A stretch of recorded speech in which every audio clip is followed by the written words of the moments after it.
Welcome back to another session on my Caribbean and Latin American news channel. Thank you so much for joining. I hope that you'd like, share, and subscribe. And the title for this afternoon's program is U.S. Shuts Down Venezuela's Airspace. Is a Caribbean War Now Inevitable? U.S. closes Venezuela's airspace. War preparation. Washington has quietly moved to shut down all air traffic routes into and out of Venezuela, sparking urgent questions across the Caribbean and Latin American region. Is this a routine security move, or is this the U.S. preparing for a major military operation against the Maduro government? In this video, we break down what the sudden airspace restriction really means for Venezuela, Trinidad, Guyana, the Dominican Republic, and the wider Caribbean region, and how it fits into Washington's expanding footprint across the hemisphere. From military flights in Tobago to U.S. presence in Guyana and Curaçao, the signs are becoming harder to ignore. Is the United States or is the Caribbean becoming the new front line in a quiet war? Please like, share, and subscribe. Now, the BBC News reported this morning and that Venezuela condemns Trump's threat to close country's airspace. Venezuela has reacted angrily to U.S. President Donald Trump's statement that the airspace around the country should be considered closed. That's very alarming. The country's foreign ministry called Trump's comments another extravagant, illegal, and unjustified aggression against the Venezuelan people. The US does not have legal authority to close another country's airspace, and the Venezuelan statement accused Trump of making a colonial threat. The US has built a military presence in the area and carried out at least 21 strikes on boats it says were carrying drugs, killing more than 50 or 80 people rather. It has not provided evidence, and Venezuela's President Nicolas Maduro says the US moves are an attempt to oust him. Trump wrote on Truth Social Media, and I quote, "To all airlines, pilots, drug dealers, and human traffickers, please consider the airspace above and surrounding Venezuela to be closed in its entirety." The White House did not immediately respond to the BBC's request for comment. With Trump ratcheting up his threats, some Democratic and Republican members of the U.S. Congress have expressed anger that he has not sought legislative approval. Trump's reckless actions toward Venezuela are pushing America closer and closer to another costly foreign war. Top Senate Democrat Chuck Schumer posted on X on Sunday, but what is he doing about it? What are the Democrats doing about stopping him? They don't want to stop him because this is a bipartisan effort. And don't let Chuck Schumer's comment send you thinking that the Democrats are anti-war, because they are not.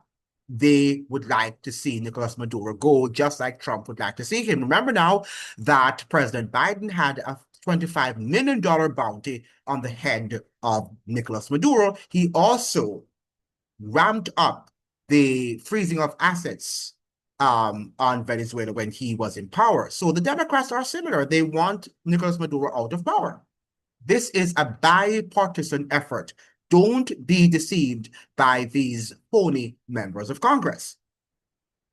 Under our Constitution, Congress has the sole power rather, to declare war. But when Obama and Biden were in office, they did the same thing, and they carried out a lot of drone strikes, which Congress did not declare.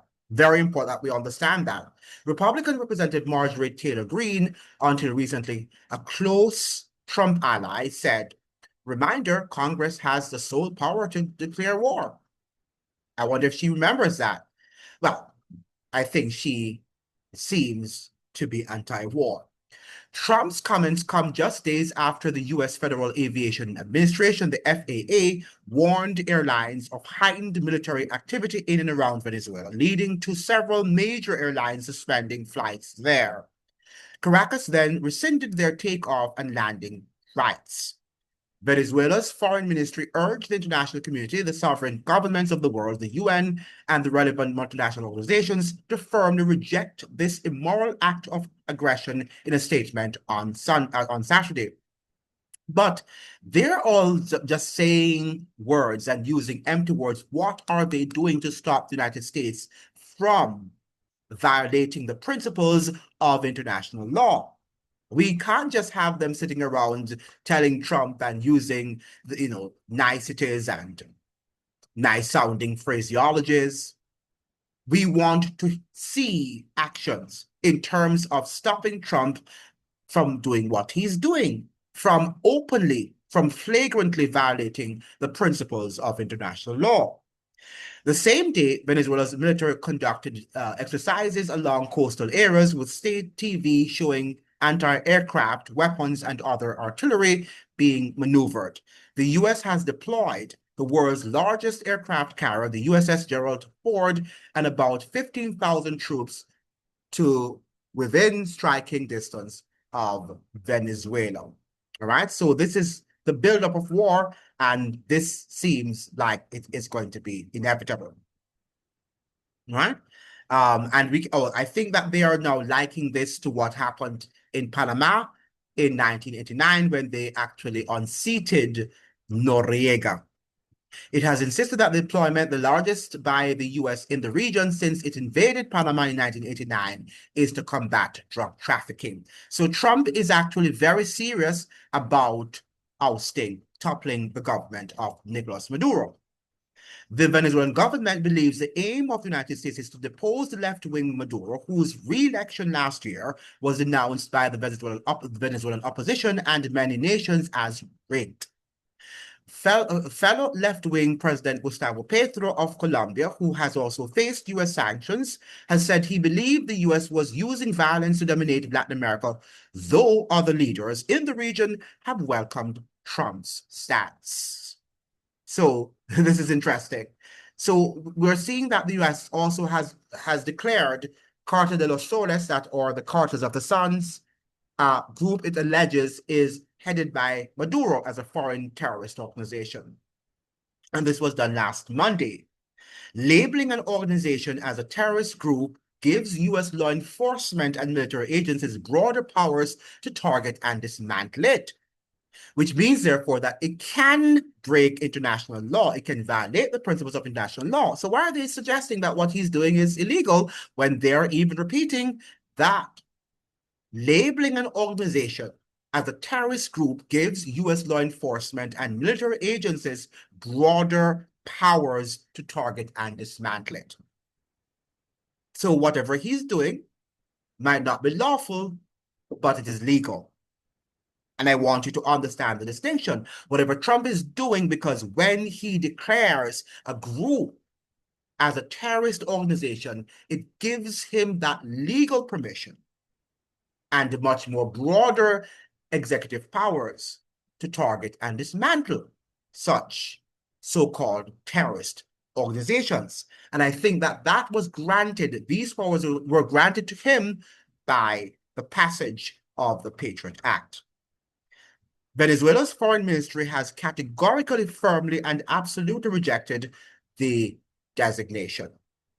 All right, so this is what is happening in the Caribbean, that we are about to see a large-scale war on Nicolas Maduro in order to oust him as the legitimate president, which Washington claims that he is illegitimate, that the elections were rigged. But in the Caribbean and Latin American region, how many times have we heard about the rigging of elections, including in the 19 states of the United States, where some people think that Trump believed in 2020 that he had won that election and that the election was rigged. But I think all nations had to accept the results, the official results that were declared by the U.S. government. Why isn't the U.S. government accepting the official results of Venezuela's election, whether or not it was rigged? Because many times that what we are hearing coming out of these countries, that the election was not fair, it was neither free nor fair. But eventually, we are advised to accept the official reports coming therefrom. So I think that the United States should also comply with such a rule.